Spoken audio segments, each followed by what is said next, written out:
नमस्कार, स्वागत है आपका हमारे खास कार्यक्रम में और मैं हूं आपके साथ गौरव राजेंद्र। जी हां, जैसा कि आप जानते हैं, आज एस्ट्रो मनी गुरु जो कि ग्लोबल स्तर पर एस्ट्रो फाइनेंस डिजिटल एकमात्र ऐसा चैनल है जो कि 42 कम्युनिटीज का एनालिसिस आप तक पहुंचाता है। शुरुआत करते हैं शो।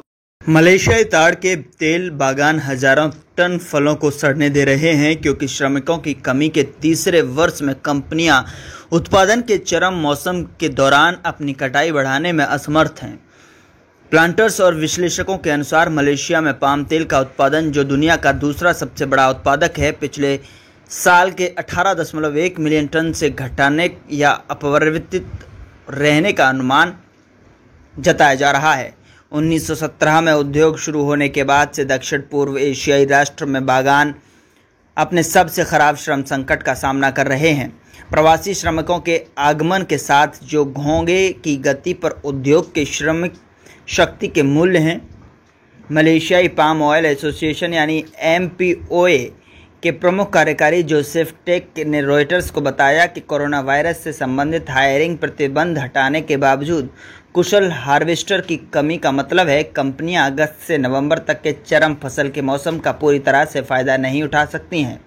हाल ही में हुई बारिश से विकास को बढ़ावा मिला है। वृक्षारोपण उद्योग अब ब्रेकिंग पॉइंट पर नहीं है, इससे ब्रेकिंग पॉइंट से आगे धकेल दिया गया है। टेक ने कहा कि मलेशिया में उत्पादन में कमी benchmark crude palm oil futures के लिए कीमतों का समर्थन करेगी, जो दुनिया में सबसे अधिक कारोबार वाला वनस्पति तेल है, जो मार्च में रिकॉर्ड बनाने के बाद अपना आधा मूल्य खो चुका है।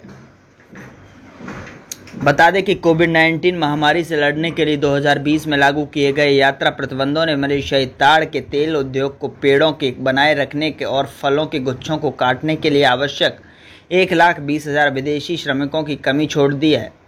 उसके बाद 2020-2021 के विपणन वर्ष में पाम तेल की पैदावार लगभग 40 वर्ष के निचले स्तर पर आ गई है, जिससे रूस यूक्रेन युद्ध के कारण व्यापक वैश्विक खाद्य तेल की कमी हो गई है।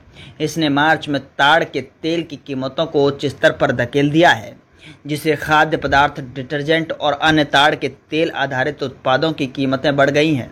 तब से हालांकि संयुक्त राज्य अमेरिका और ब्राज़ील में सभी समय के उच्च सोयाबीन उत्पादन के अनुमान के साथ दुनिया के सबसे बड़े ताड़ के तेल उत्पादक और विश्व तिलहन उत्पादन में एक पलटाव के बाद ताड़ के तेल की कीमतें कम हो गई हैं। शिकागो सोयाबीन तेल अप्रैल में अपने सर्वकालिक शिखर पर पहुंचने के बाद 25% गिर गया है।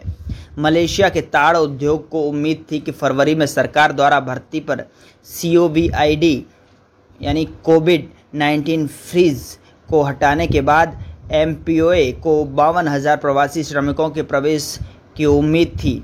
हालांकि केवल कई सौ कर्मचारी ही पहुंचे।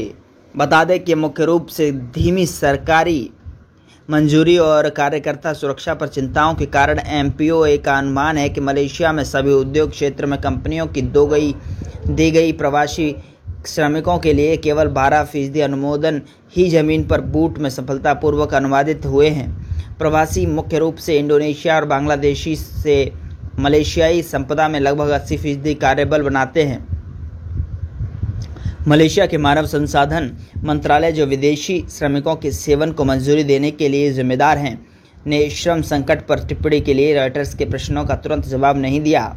मानव संसाधन मंत्री सर्वनन मुरुगन को भेजे गए संदेशों का भी जवाब नहीं दिया गया है।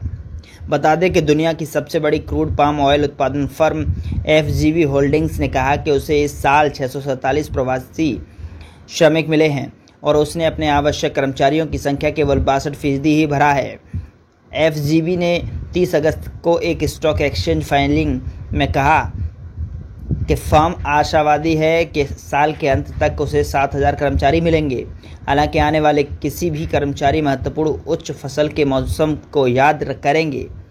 MPOA ने कहा कि कुछ बागानों में कटाई का समय सामान्य 10 से 15 दिनों तक 90 दिनों तक होता है।